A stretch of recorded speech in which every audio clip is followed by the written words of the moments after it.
Ready to roll? Just about time? Okay, let's do it. Okay. All right. We're ready.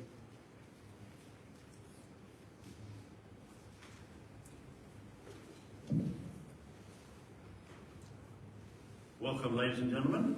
Welcome this evening. We first of all acknowledge that we are on Ghana land, the land of the Ghana people, and have been for centuries and centuries. And we acknowledge that it's time to say more than sorry. It's time to enter into a serious dialogue to enable a reconciliation that preserves their rich culture. They are heard, their voice is heard, their relationship with the land is understood, and to the Creator Spirit and their ancestral spirits. We have a lot to learn from them. We acknowledge that we are in their debt and need to go further. Tonight we have a bloke by the name of Fergus McGinley, who's been around for a bit. He is an Adelaide writer, a teacher, and a preacher, a member of the church right here in Wayville. And he's part of their Effective Living Centre Committee. In fact, he's a chair.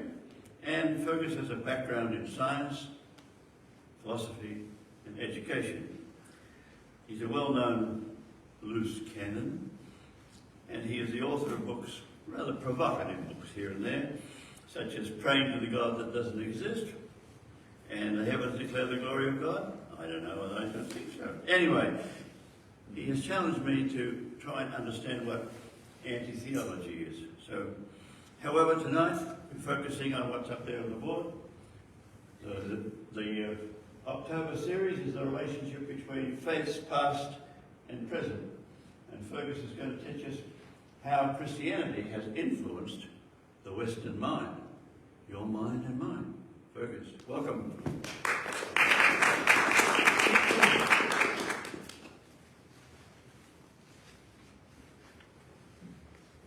Well, not just influenced, more or less created. And they were essays with those titles, by the way. I'm not a multi-award-winning writer of books as yet, but stay tuned. Thank you, Norm, for a lovely introduction. I couldn't have written it any better myself. Now, You did write it. ladies and gentlemen, here we are. Hang on. Oh, there's a missing slide somewhere here. No, there isn't. The plan, that's the plan for this evening. I'm hoping that you're loaded up with a set of these slides, which are really to sort of save you taking notes during the evening. And welcome to our live streamers as well. We've sent you your set of PowerPoint slides during the week, so you'll be able to refer to them in case you can't read the screen very well. Now, that's the plan for this evening. Firstly, we're going to do a theology quick quiz. I'm going to take you back in time to when you were at school, and in a moment you should have a sheet with the theology quick quiz in front of you. I hope you've all got a pen or a pencil to write down your answers as the quiz unfolds for you. If you haven't got a pen or a pencil, feel free to go and grab one. There's some on the table out the front.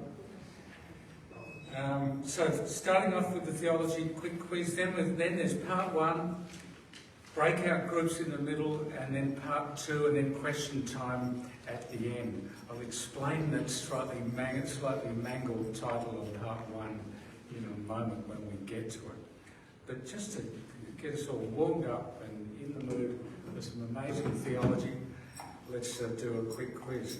Let's see if my questions go. You ready for question one? Here's question one. Christ is risen. Christ is A, against culture, B, is part of culture, and C, transforms culture. So quickly choose A, B, or C, and don't worry, all answers are correct. That's how schools work these days. All answers are correct. So that's question 1. Is Christ against culture, part of culture, or does Christ transform culture? We'll go through the answers shortly. Are you ready for question 2? Here's question 2. The gospel is, it's a little bit of a trick question, I think. The gospel is the call to selfless love. Yeah, that sounds right. B, the spiritual empowerment to actually do this. Or C, both of the above. So choose your answers, ladies and gentlemen. A, B or C for question 2. It's exciting, isn't it? Ready for question 3? Here's question 3. God is A, a real being / person. B, is a life force, the ground of all being, that beautiful expression from the theologian Paul Tillich, I think. C, both of the above, or D, doesn't exist. Now don't be frightened, you can choose any of those 4 options and they'll all be correct.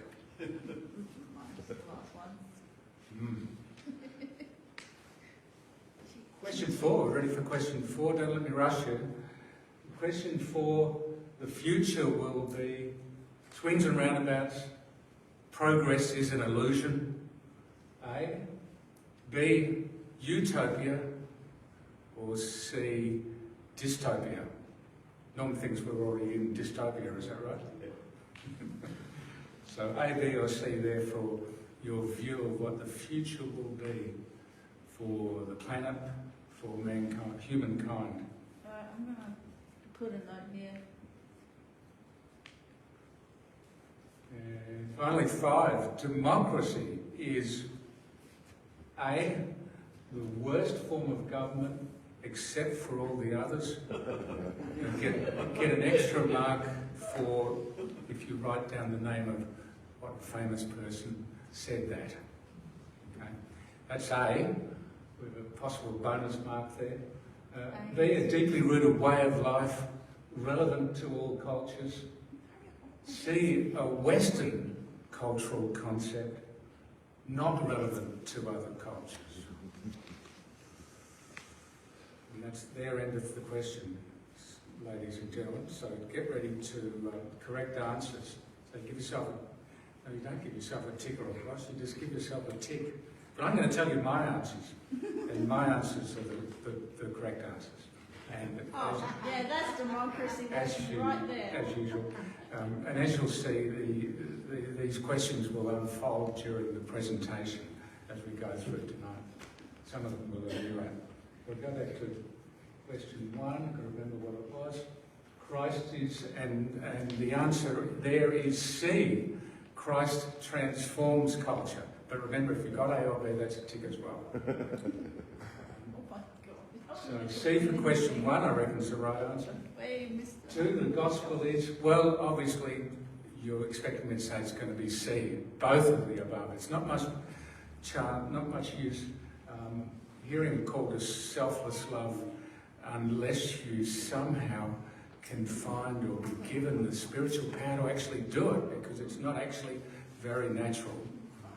So I think it's C there, both of the above. Question 3, God is a real being person. I think the answer there is C, both of the above. There we go. But I pay all answers, even D, God doesn't exist. Okay. So well done to all you atheists out there. Question 4, the future will be swings and roundabouts. Progress is an illusion. Utopia or dystopia? I'm going to go for utopia. So, would you guess? Would you have guessed? So, but certainly pay dystopia. Maybe we're in the dystopia already. And yeah, maybe it's all just going around in circles. Nothing much changing. The more things change, the more they stay the same. That sort of thing. Anyway, question 4, I'm going for B, utopia. And then question 5, democracy. My answer is B, a deeply rooted way of life, relevant to all cultures. But again, and of course, for the bonus mark, did anyone write down the name of the person who said A? Call it out. Who was it? Winston Churchill.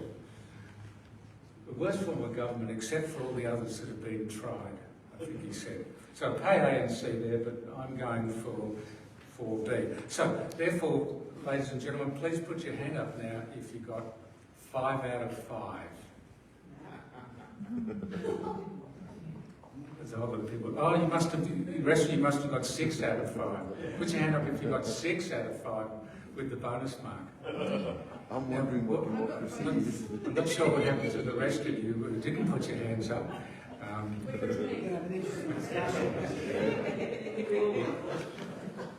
So there you go. Hope you enjoyed that.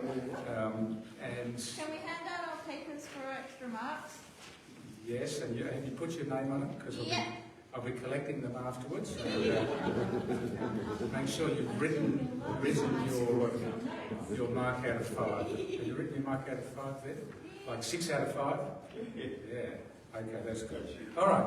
So let's get started with the presentation, and we'll go to. Let's scroll. There we go. We'll go back to. Yeah. This is the first part of the presentation, and you can see I've mangled the title of from the original title. Instead of Christianity, I've crossed Christianity out, and we're really going to focus on not Christianity, which is a human cultural construction inspired by Christ and the gospel. We're going to focus on Christ and the gospel them in itself and its formative work in forming the Western mind. And because I love putting slashes in a second word after things, I've put mind/culture to emphasise, on one hand, the individual human mind, on the other hand, human culture in general, Western culture in general. So that's the first. So this is my thesis. So firstly, that Christ the gospel is the major influence on the historical formation of the Western mind culture, and two, the single most unique feature of the Western mind/culture is democracy. You're probably thinking he's going to have a different slant on what democracy is, and the answer to the final question gives you the clue to that. But let's get to that. So, folks, in this first part, it's going to be a tale of 3 books. And there's the first book. These are 3 very recent books. So this first book and 2 of them have been bestsellers and very influential, and the third is a major theological work which has been very influential. So the first book there is Tom Holland 2019. Tom is an English historian and author who has published a number of best-selling books on topics including classical and medieval history and the origins of Islam. So Tom is a hugely popular author of several recent best-selling books. If you haven't read Dominion, it's a great read. Now, what's Tom got to say? This book explores what it was that made Christianity so subversive and disruptive, how completely it came to saturate the mindset of Latin Christendom, and why in a West that is often doubtful of religion's claims, so many of its instincts remain, for good and ill, thoroughly Christian. It is, to coin a phrase, the greatest story ever told. Wow, it's a dramatic opening. Tom is an historian. He's concerned with assessing the historical, cultural impact of a particular set of religious beliefs, the basic beliefs of Christianity. He's not concerned with assessing the truth claims of any of these beliefs. For example, he especially claims about Jesus being the Son of God. And Dominion, all up, is a history of ideas and culture. It's not apologetics. Here's Tom's basic thesis. Tom says there were plenty of gods, sons of gods, humans who became gods before Jesus. But divinity had always been, quotes, for the very greatest of the great, for victors and heroes and kings. Jesus, in being crucified, was the opposite, a God who suffered the fate of a slave, who identified with the poor, the weak, the outcasts.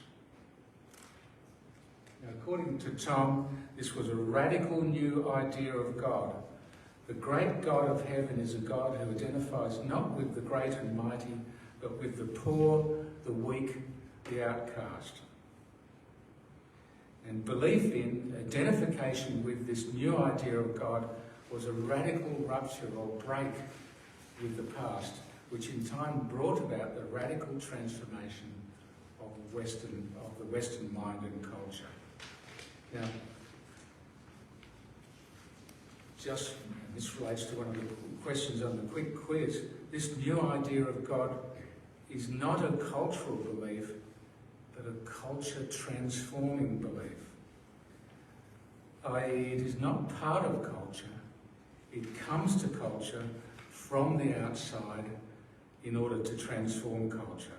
And this is the notion of Christ transforming culture, and there's a reference there to the theologian Richard Niebuhr, Christ and Culture, which Jonathan Barker spoke about at length in an earlier presentation this year. So, Christianity is a cultural phenomenon, but Christ and the gospel are not cultural phenomena. They come to culture from the outside. Let's hold that thought.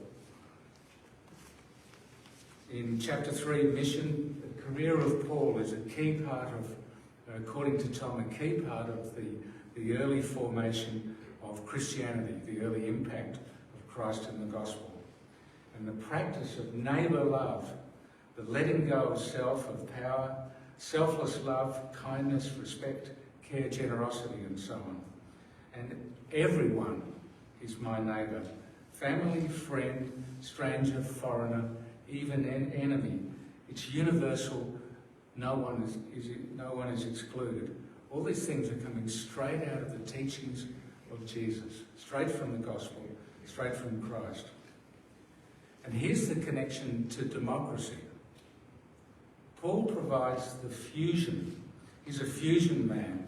He provides the fusion between the limited Greek ideas of democracy. So the word democracy is obviously a Greek word, and the earliest forms of recorded or well-known forms of democracy date from Athenian democracy from around 800 BC onwards.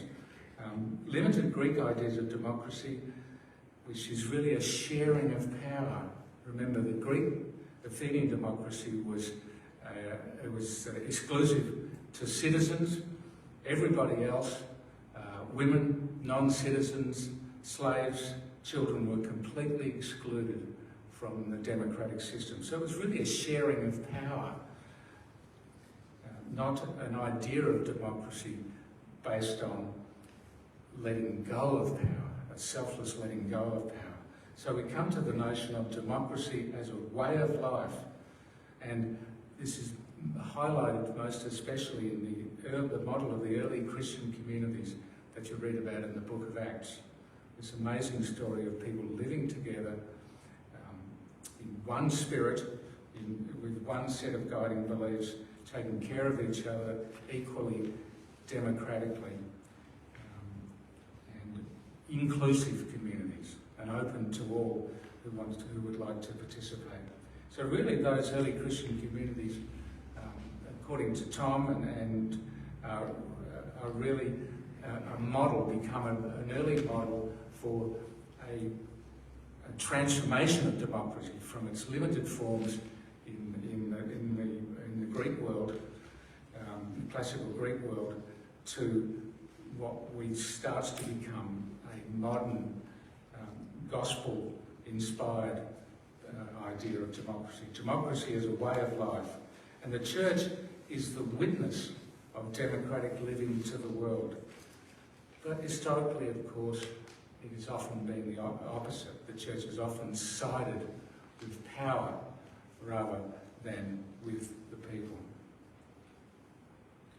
Now, that's Tom Holland Dominion. Here's book number 2. Book number to this very weighty tome. A leading American theologian, Luke Bretherton, also published in 2019, very influential book. Luke is a renowned American theologian and author and professor of theological ethics at Duke University in North Carolina. Now, what does Luke have to say? Luke puts the case for, quote, why Christians should be committed to democracy as a vital means for pursuing a flourishing life. Quotes the likes of William Temple, Jacques Maritain and Reinhold Niebuhr, theologians in the early to mid-20th century, stated the theological case for democracy when faced with adherence to totalitarian regimes in the 30s and the 40s. And there is a similar need to do so today. Luke asks, it's all very well being told to love our neighbours, but when it comes to politics, of what does neighbour love consist? And more quotes there. Democratic politics as a means through which to pursue the creation. So the idea of democracy there is from the ground up, from the ground root up. He's not initially talking about democratic system of government, but a democratic way of life and how people relate to each other, deal with each other in families, in communities, and in societies. So, and democratic politics there, I mean, normally the word politics we see is referring to the political class, but politics, the original meaning and the real meaning of the word is politics is how we all engage with each other day to day in our negotiating and living our lives together at this micro level. So you've got politics on the macro level, democratic politics on the macro level.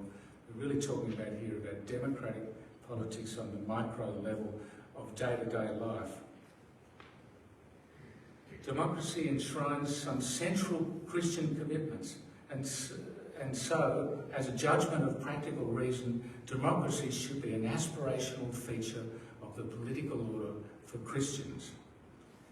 Democracy as a way of life, neighbour love, extended to family, friends, strangers, foreigners, enemies. So that's Luke Bretherton, a whole weighty tome to put the case for democracy as a fundamental thing for how Christians should live in the world, and democracy as a way of life.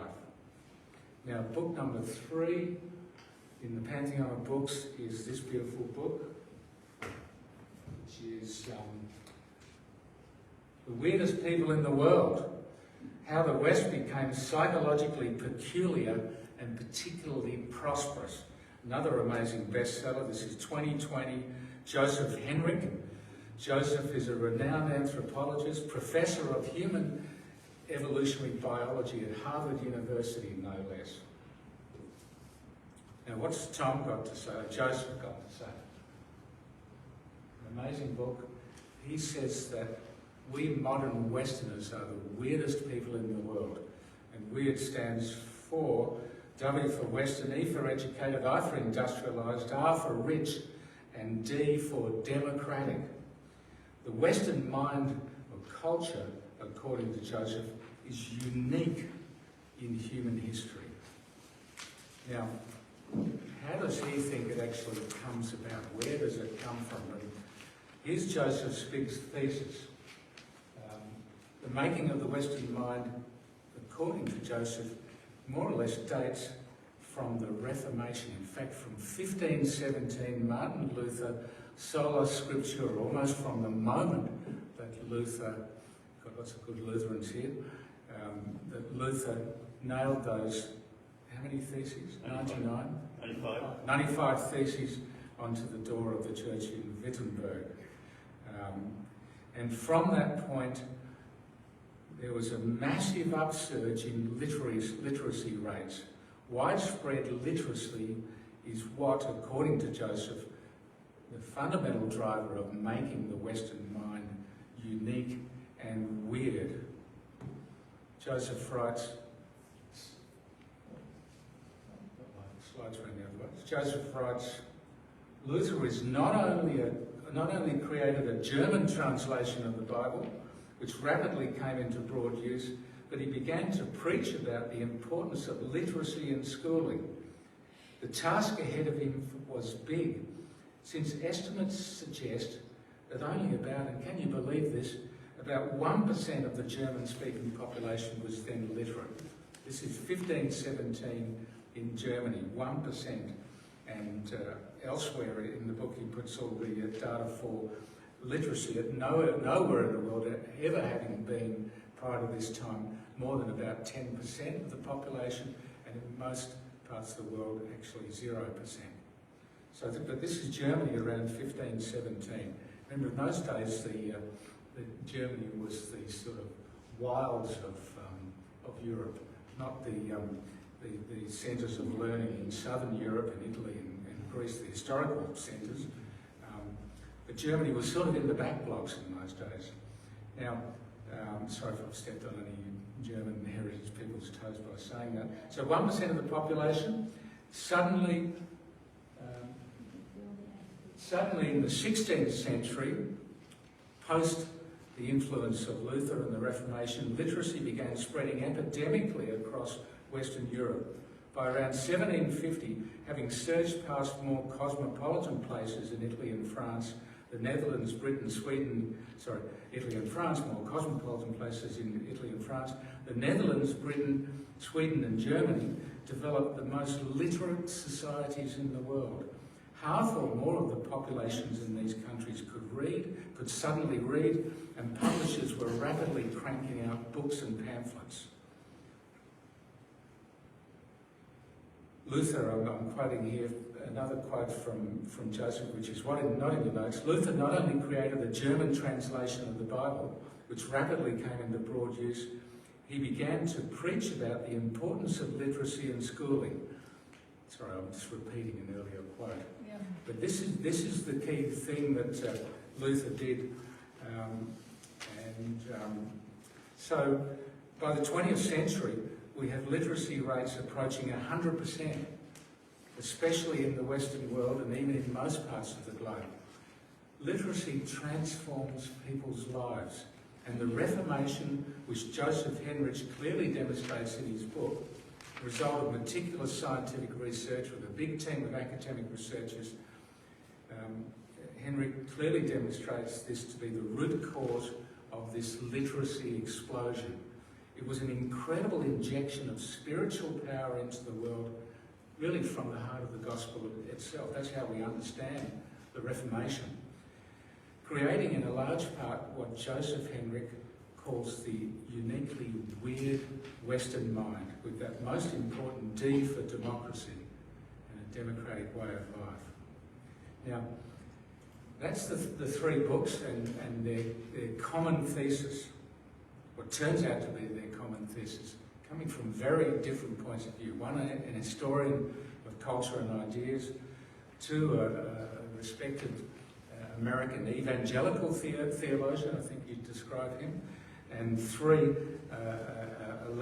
one of the world's leading anthropologists, professor at Harvard, Joseph Henrich, not really apparently coming from any Christian point of view at all, but just looking at the data and looking at the numbers and noting this amazing explosion that occurs from 1517 onwards, with the merely so that the emphasis of the Reformation that all the people could read the Bible themselves in the vernacular and receive the word themselves. So it's a real injection of the gospel. Anyway, let's do a bit of a summary of the Western mind culture. And this is a summary of part one, and we're soon, in a moment, we're going to get into our breakout groups.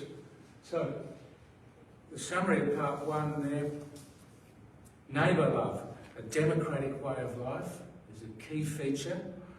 Democratic communities and societies, all are equal. You get one person, one vote. All are equal as well, with the rule of law applying to everybody equally. And we get a separation of church and state, the secularisation of society.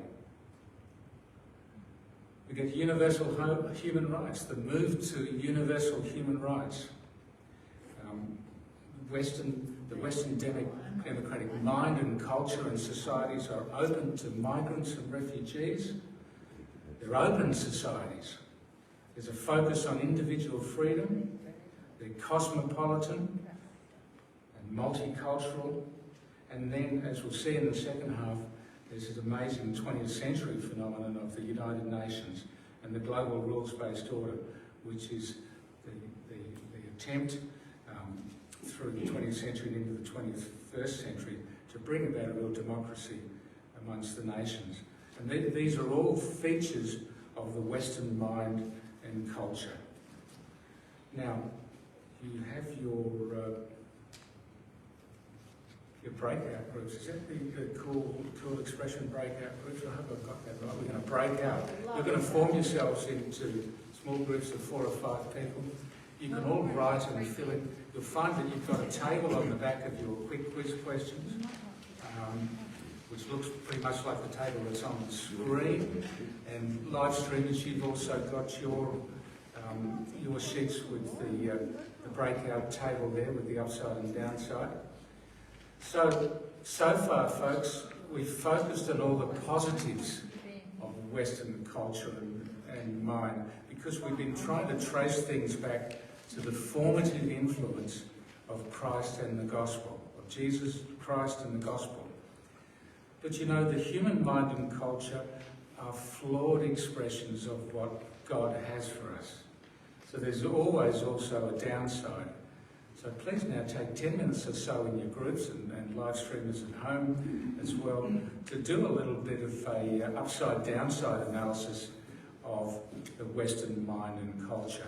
In about 10 minutes' time, we'll get back together and we'll see if each group can share one upside and one downside of Western culture and civilization. Okay, there we go, folks. Thank you.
Sorry. Yeah, it's very simple. Yeah. But it's J instead of J. Yeji. Yeji. Oh, yeah, correct. Sorry. It's an easy way to use it.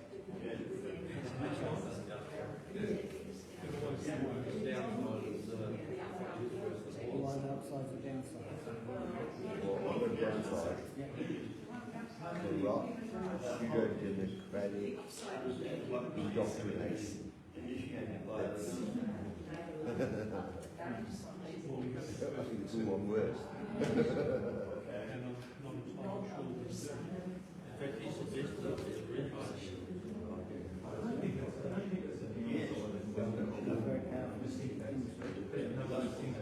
Well, that's what democracy is. Democracy is not a system in No, this is reality. Yeah, well, human beings are go in with a good heart and they realise they get money. Democracy has never been a system. No. The pseudo-democracy, domination, and corruption are at least corrupt is the religious part of it and the Bible. But even that's as dirty as. So there you go. That's my question mark here.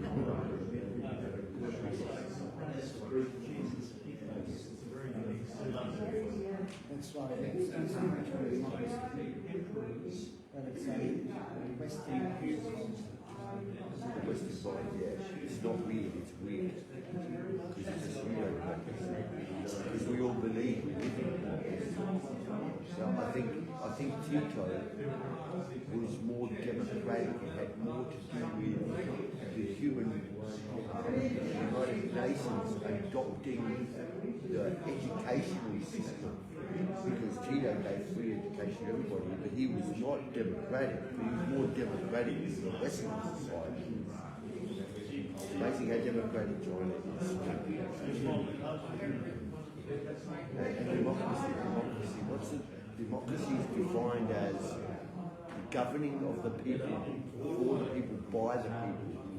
Well, that means that Stalin was a people, he wasn't a cow, so therefore he was a democrat. He was democratic because he was a person leading and ruling people, which is what a democratic government is defined as. A democracy is. What's the difference? What's the difference between him doing it or someone who's elected comes out with a platform and says he's going to do something and he does something totally different? It's you never have democracy on this planet unless you adopt the Christian faith of God and loving your neighbour. And you can't love your neighbour because he's just going to stab you back again, so it's not a waste of time, you're going to end up dead. You know, it's like, I don't know, it's just I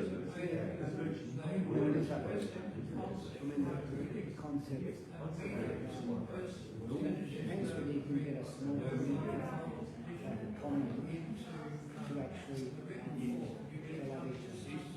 I mean, I live in your place, it's like a problem. It's you accepting oh yeah, but when someone does dirty on me, they're not welcome at my house. I can't be forgiving. It doesn't make me God because I know a lot of things. I can read and I can Google. So that makes me all knowing. If I become all forgiving, I become a blasphemous piece of yeah.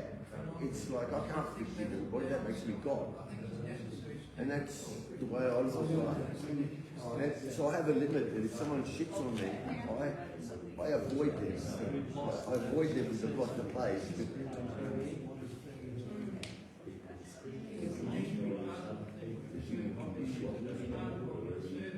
Human condition is indoctrination.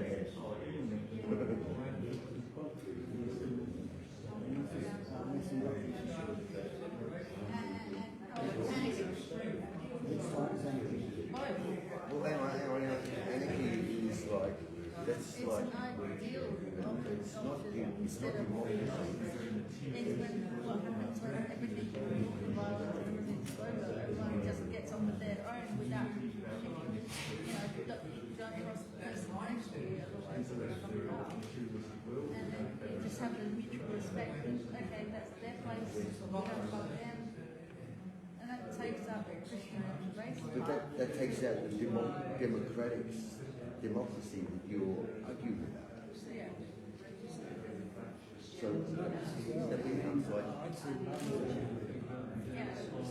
anarchy as a democracy. No. See, I don't see anarchy as violence. That's my problem. I see anarchy as the state of equilibrium after the violence. Jesus was And the there's always first got to be violence.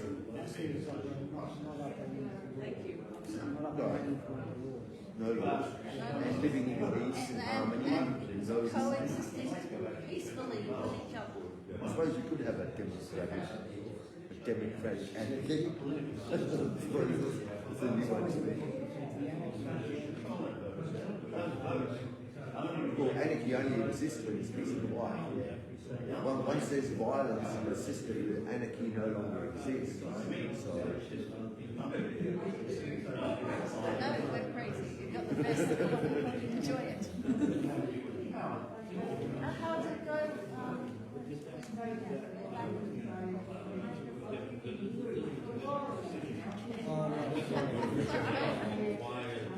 Sorry, my dear. Anarchy may be coming up something different to what we believe is.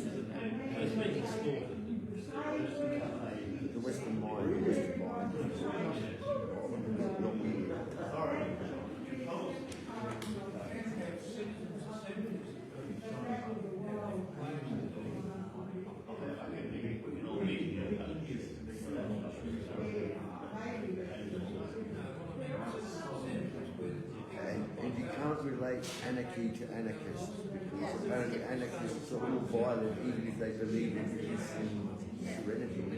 Let's get going for another couple of minutes, please, folks, and then we'll come back together. Anarchists are violent. We're not. We just don't like, we don't like stuff. Democracy. I've got Christian faith. I believe it's a good thing. Democracy is not a good thing. It's corrupt. It involves indoctrination. And people must believe they live in a democracy. And the only way you can believe that is if you've been indoctrinated. If you start the premise that the Bible is I agree with that. This is the sort of gospel, the origin, what's the origin, sort of distillation or something of these ideas. He says freedom is a dream. Yes. No, democracy is a dream. Freedom is a dream. Are we truly? No, we are. Now, if we'd like to finish up. I just. Thank you for your input. My input came from the Google. Your sentence. So, look at this amazing group over there. They just can't stop. So just from each group, can we perhaps have one person to give us one upside and one downside? Find an upside. Or didn't I ask you to say? I've got a question mark. One upside and one, so we've got a group over here. Would someone like to share? Why don't you share an upside? I nominate. Oh, Dan, you want to share a downside? There's my downside. You can read my dyslexia. Why are you doing first? Yeah. So one upside and one downside. Why just one? Why not give them all? We didn't really have an upside. Other than the importance of a general endorsement of the Christian faith for there to be an upside and for the Western mind to be accepted. And so that's the downside. Got a long time? We got. I'll give them all. Corrupt, pseudo-democratic, indoctrination, greed, sin, human condition. Now, just one would have been enough. Oh, there you go. So It's that's very positive. God bless you. Now, We need it. a group over here, perhaps. Someone That's to. what you need. Looks like Esmond's going to say something. We thought literacy extension was an upside, but we had heaps more downsides than upsides. And we thought that democracy was feudal, discriminatory, colonial, exploitative, and a whole lot of other things we've got written down here, that we didn't think it was so good at all initially. We think things have improved since, but way back then, very bad. It needs a lot better. Dysfunctional, we said. Thank you, Esmond. I'll just give her a hand.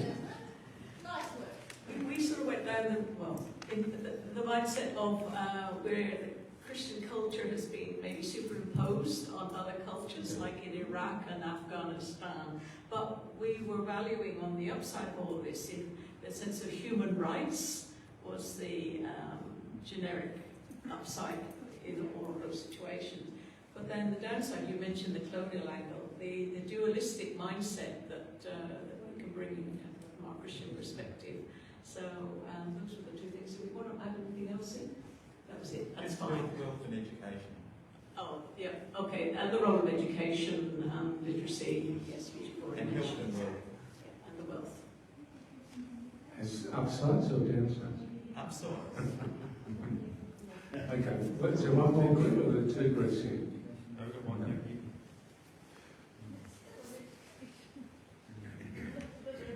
we had a glass half full, glass half empty group. I shared that as an upside, it's better than it could have been. A more positive take on it was that although democracy has not been particularly brilliant at many stages in reality, there has been within it rich potential that's been conferred by the gospel. And on the downside, one was that the movement from love of other has moved to a political process instead of love for the other.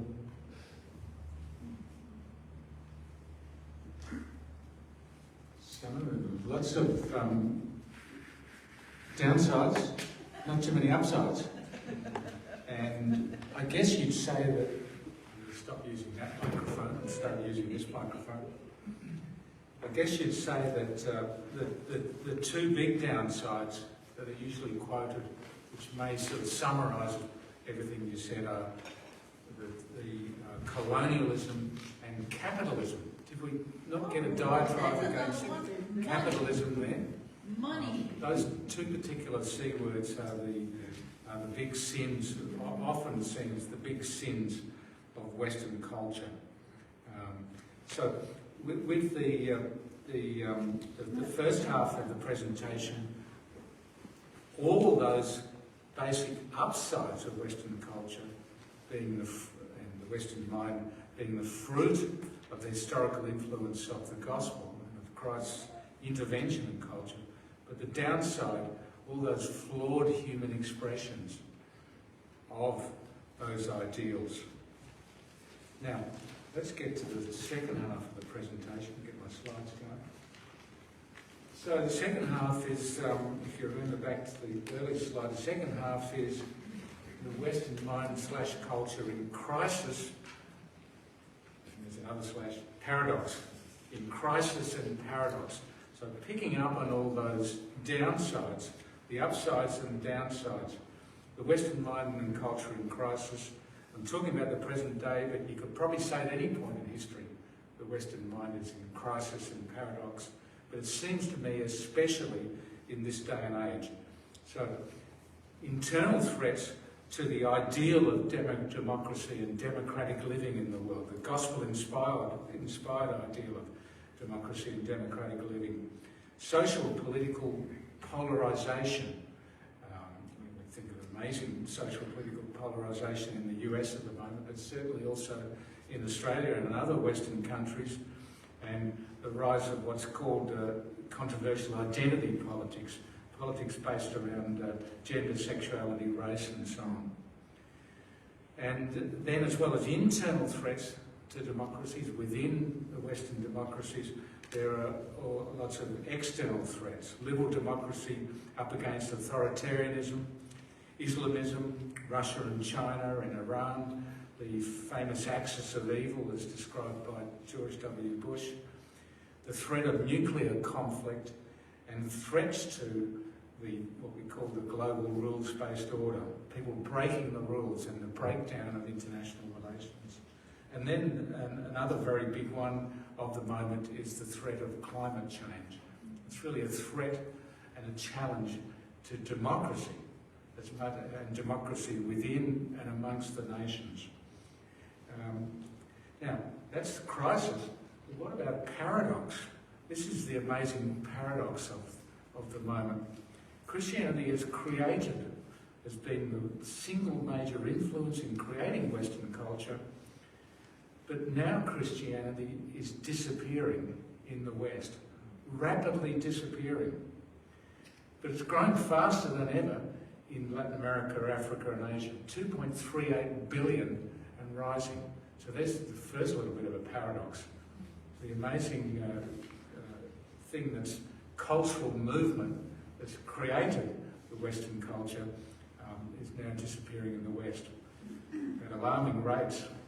And secondly, for the first time in human history, the absolute first time in human history, and it's amazing to think of, a large group of people in the West no longer find it possible to believe in God. no longer find it even possible to believe in God. There's many people I speak to who, when you talk to them about God, they stare at you blankly and have no real idea what you're talking about.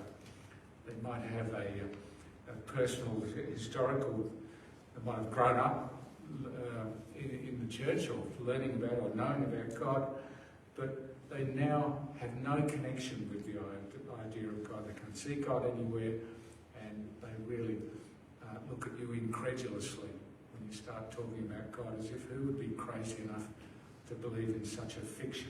So it's the first time in human history that this has happened.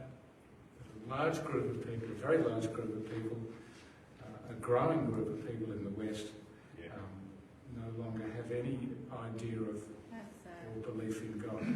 Throughout all of history, from ancient times all the way through to the present, in all cultures in the world, people have believed in gods and God, believed in the supernatural and so on. But suddenly there's a very large group for whom God has no meaning or existence. Continuing with the paradox, there's amazing theological polarisation within the church. Evangelical Pentecostal on one hand versus liberal progressive, and that's particularly evident in Australia, for example, within the Uniting Church at the moment, which is recently split into separate presbyteries on this basis of this opposition. How then do they call themselves Uniting Church? Yeah, that's right. It does not make sense. It's becoming an ununiting church. Broken. So broken church. So there's a real theological polarisation, and this is all around the world, between the evangelical Pentecostal groups, which tend to be, by the way, the groups of churches in the West which are maintaining or even growing their numbers, whereas liberal progressive seem to be the ones that are fading away at alarming rates. That's us, I think, most of us here tonight.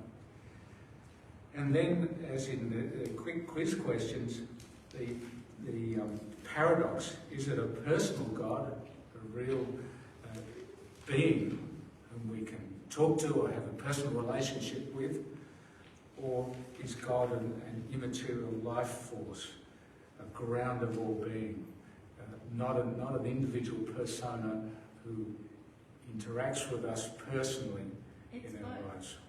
And the answer was, correctly, Jessica, was both of the above, remember? Both. So it's a paradox, but and my view, and I think Jessica's agreeing with it, is that somehow we've got to find a way of synthesising both Everyone ideas. around you is the face of God. It's just how God uses them to get through to you, or vice versa, you to them. So you're really talking about a personal It's idea of personal God. and spiritual. It's both. That's how I feel God and God. So, and that's right. So you're really trying to find a way to resolve the paradox. But but nevertheless, it's a very real phenomenon in the church around the world and in Australia. This polarisation between these two very different ideas of God, and I thoroughly agree. It's a great way to bring them together. It's not different. A blind man sees it as different. Well, you're stealing my thunder, Jessica. Sorry. But that's I'm great. just Thank you so agreeing. much. Thank you so much. Now, so just going on, so we've got this idea of presenting this idea of the Western minor culture in crisis and in paradox. So the question is, what is really going on in the world? What is God actually up to? So here's one way of understanding what's going on. God intervenes in history, in human history, back in the day. We human beings can't break out of the closed circle of our natural-born self-centeredness off our own bat. We just can't. We can't evolve our way out of it. So God intervenes in history, and that's the amazing incarnation, cross, resurrection and ascension. In order to bust us out of the prison, this, as Bonhoeffer calls it, the closed circle of self. What about now? That was back in the day. God's amazing intervention through Jesus. What about now? God no longer intervenes directly. In case you didn't notice, Jesus ascended into heaven. He also Never did he- descended into hell. Yeah, before that, I think. Yeah. In order to set the prisoners free. Busted out. Yeah, absolutely. But after that, 40 days after the resurrection, he ascended into heaven, never to be seen again in these mortal parts. So how does God operate in the world now? He no longer intervenes directly in human history, well, until the second coming maybe. Rather, he sends his Spirit, the Holy Spirit. The Spirit works through, and how does the Spirit work through? Or who does the Spirit work through? Us. Through individual people, as St. Teresa says, Christ has no body now but yours. Through neighbour love, through, and as we've expressed it in the first half of the presentation, through living democratically in the world, a democratic way of life. And then there's the church, an amazing way in which God, the Spirit, acts in the world through the actions and what the church does in the world, the amazing witness, amazing model of democratic living and of selfless love, and the way it models and witnesses to the world. And thirdly, God's Spirit acts through democratic culture, through the arts in an amazing way, through science, through social and political institutions. Remember, these are all flawed human cultural products, but somehow God is able to work through those things, including the United Nations and the global rules-based order. So there's sort of three levels on which God works in the world through his Spirit, no longer intervening directly as he did in the case of the incarnation. Or the flood. Or the flood. Now, what about the UN and the global rules-based order, as promised in some of the articles I wrote before this presentation? What's the global rules-based order?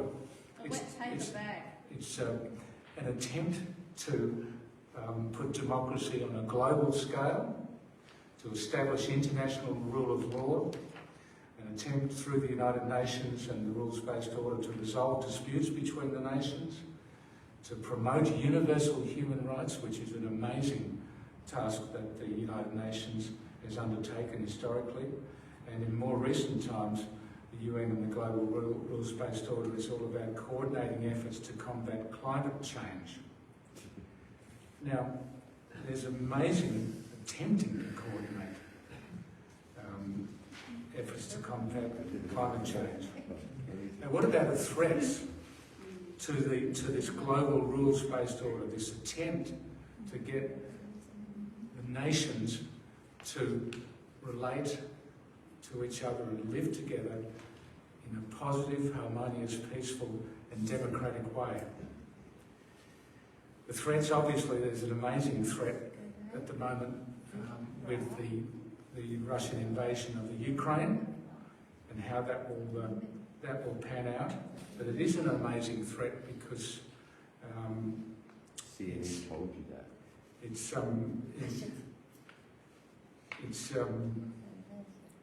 You do realise that healthcare on a large scale can be accredited to Fidel Castro, who was as democratic as me, and that education to an advanced level in a national means can be accredited to Tito in Yugoslavia. So now I don't know, I'm getting confused because I'm seeing CNN indoctrination rubbish now. I apologise for my outburst, but I don't understand where you come the Ukraine-Russia war is the threat that's been infused by Joe Biden in 2004 and 2014 with his handing over in the Maiden massacre that he committed.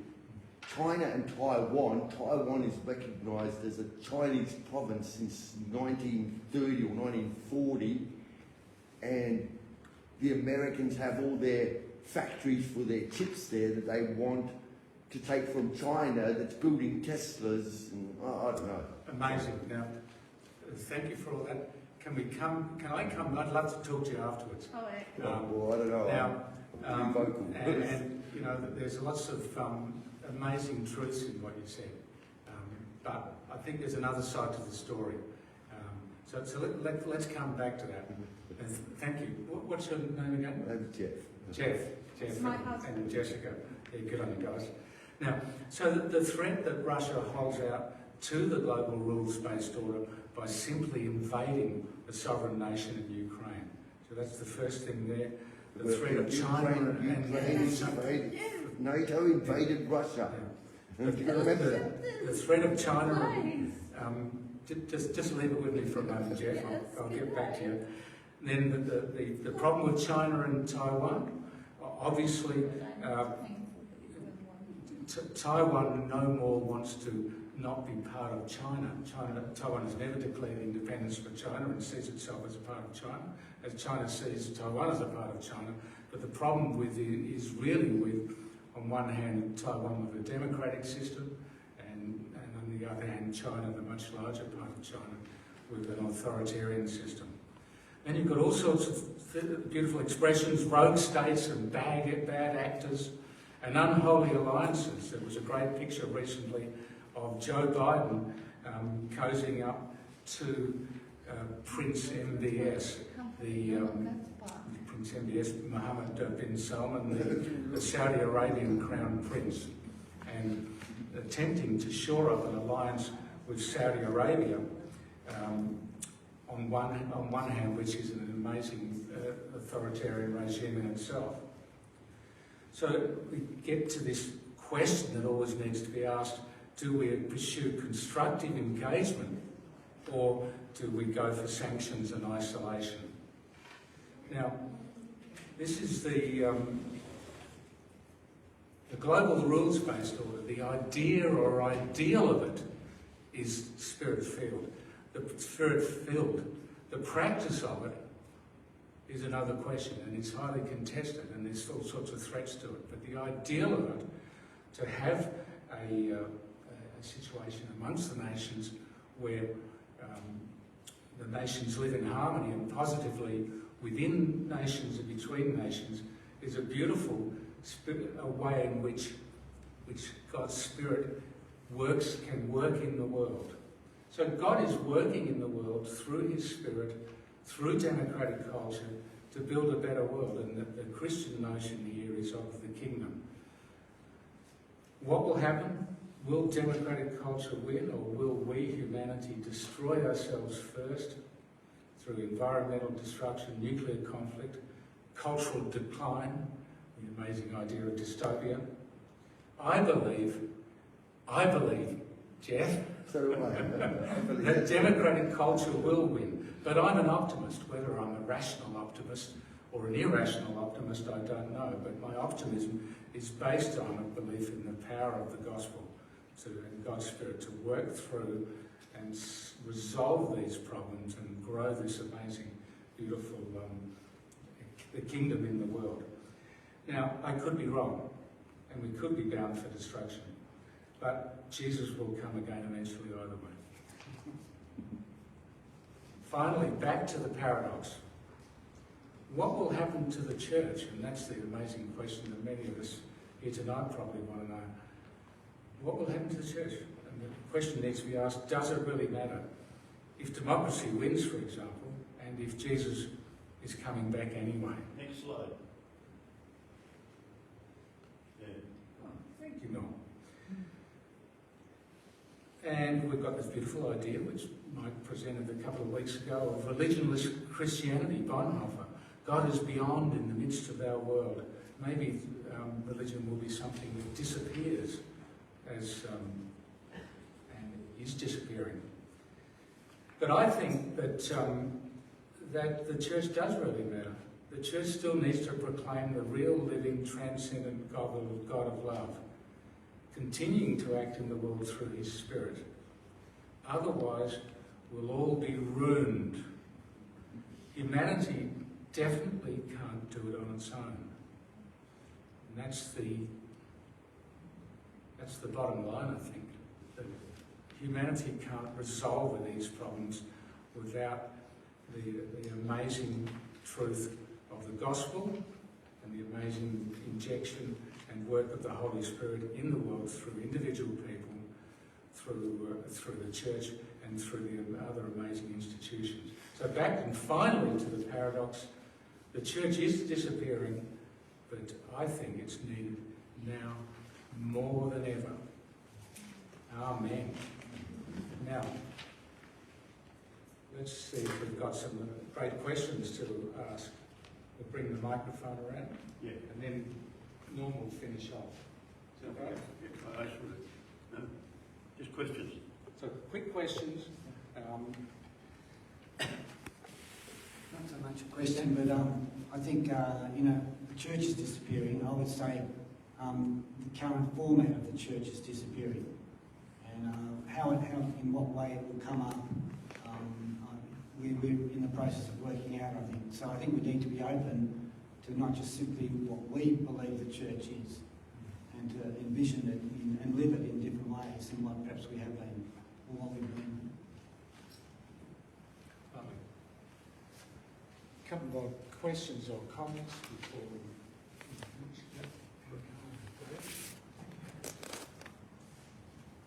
Thank you for your talk, and I'm promised to be brief. Yes. So I'm wondering if you have any comments, a bit unfair because it might not be your field, on education process in relation to our view of God. I don't mean the content of what we teach. I used to teach primary, lower primary, kinder and so forth. And I'll just give you the context, it's going to be brief, that I was always concerned that science, among other things, was taught without enough emphasis on art, imagination, creativity, poetry, whatever you like. Because I think, this is my question to you, that I think that the idea of God is primitive in most people. We need a God organ in ourselves to actually intuit the majesty and the beauty and the presence of God, whatever. And I think a lot of the science curriculum and curriculum generally is not integrated, it's not imaginative, it's not woven with art and poetry. So in the finishing here, in the critical formative neurological years of the child, when that's not taken up, then it's a handicap for life to have a sense of wonder and awe and reverence and the sense of the divine. I don't know if you want to respond, but that's been my journey. Thank you. You know, in my experience of our education systems and even most people's parenting, does all of those things, except that last little word that you said, a sense of the divine and of the transcendent. That's something that's amazingly missing in our general education system. There's a wonderful emphasis on the arts and imagination, in my experience. But there is something missing at a very deep and profound level, the sense of the divine and the transcendent. Any more questions?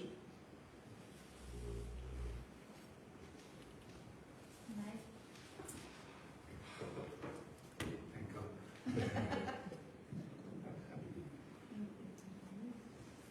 Thank you very much indeed, Fergus.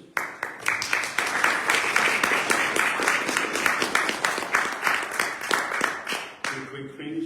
David, that gentleman over there, lives up in the hills, and if anybody's coming down from the hills, it would be he would like to help. He needs a little help. I live at Man, and it's a long journey in the winter, and I'm an old man now. If I could go to Stirling or Mount Barker when people are coming down, I'd love to get a ride, because I can come more often that way. Thank you. Okay. And October we'll have another series. There, that's on the screen there, Norm. It's on the screen. Brian Phillips, Hope in a Time of Catastrophe, Impending Catastrophe. And one more comment. If you're interested, we're having a big book launch here on September 17. There's a little flyer out there, pick it up. And it's all about Charles Strong's Australian Church. Charles Strong is my hero. He was at the end of the last century, and he was a pacifist, was against the Boer War and the First World War, an extraordinary progressive thinker, way back when. And we have a book launch about that that's been done here, and we'll be launching it on 17th September here. If you're interested, pick up one of these at the door. Okay? And once again, thank you very much, Fergus.